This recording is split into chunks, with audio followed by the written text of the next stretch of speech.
এইটা আমার previous college campus Thakurgaon polytechnic institute. ছোটটা 2 কেজি দেন ওই যে। হ্যাঁ, নমস্কার বন্ধুরা, আজকে যাচ্ছি রোড বাজারে বাজার খরচ করার জন্য। সাথে আছে ছোট ভাই শান্ত সাহেব। আমাদের বাড়ির পাশে রাস্তাটির যে কাজ চলছে এখান থেকেই ঢালাইগুলো নিয়ে যাচ্ছে। চলে এলাম ঠাকুরগাঁওয়ের সর্ববৃহৎ কাঁচামালের পাইকারি আড়তে। এই পাইকারি বাজার কিন্তু অনেক বড় এবং এখানে বহু দূর দূরান্ত থেকে পাইকাররা এসে থাকে।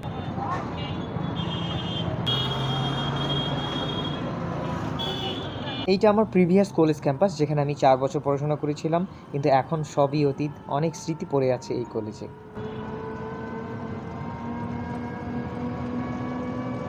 অবশেষে রোড বাজারে চলে এলাম, কিন্তু শুক্রবার থাকা সত্ত্বেও প্রচুর ভিড় ছিল। এইটা হচ্ছে সেই দোকান যেখানে মুদিখানার যে মালামালগুলো আছে সেগুলো পাইকারি দামে দেওয়া হয়। শান্ত সাহেব খরচের লিস্টে দিয়ে খরচগুলো বুঝিয়ে নিচ্ছে। এইখানে আমাদের মালামাল নেওয়া শেষ। এখন আমরা আড়তের উদ্দেশ্যে রওনা দিব।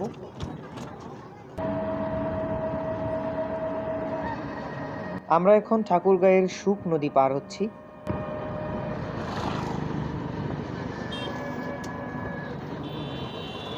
এখন আমরা ঠাকুরগাঁয়ের রেশম কারখানার পাশ দিয়ে যাচ্ছি, যেটা আংশিকভাবে এখন চালু আছে।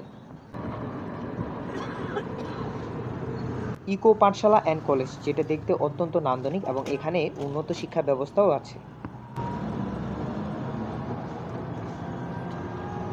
5 কেজি দেন, 5 5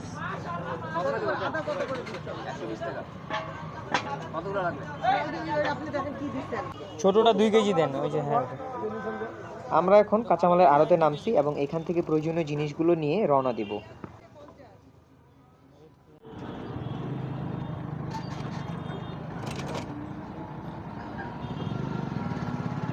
এইটা হচ্ছে টাঙ্গন নদী। এখানে 3টা ব্রিজ পাশাপাশি আছে। এই ব্রিজের উপরে উঠলে আলাদা রকম একটা অনুভূতি হয়।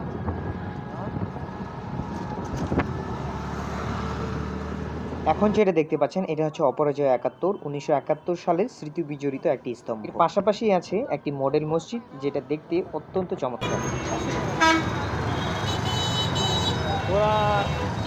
এখন রমজান মাসের শেষের দিক, তাই সবাই কেনাকাটা নিয়ে ব্যস্ত, আর এটার জন্য ট্রাফিক জ্যামও অনেক বেশি।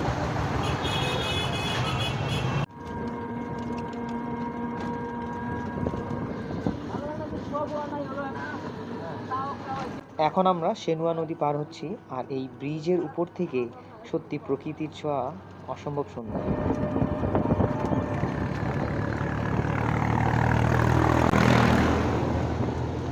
এইটা হচ্ছে আমাদের গায়ের ছোট্ট একটা চারাবান নদী।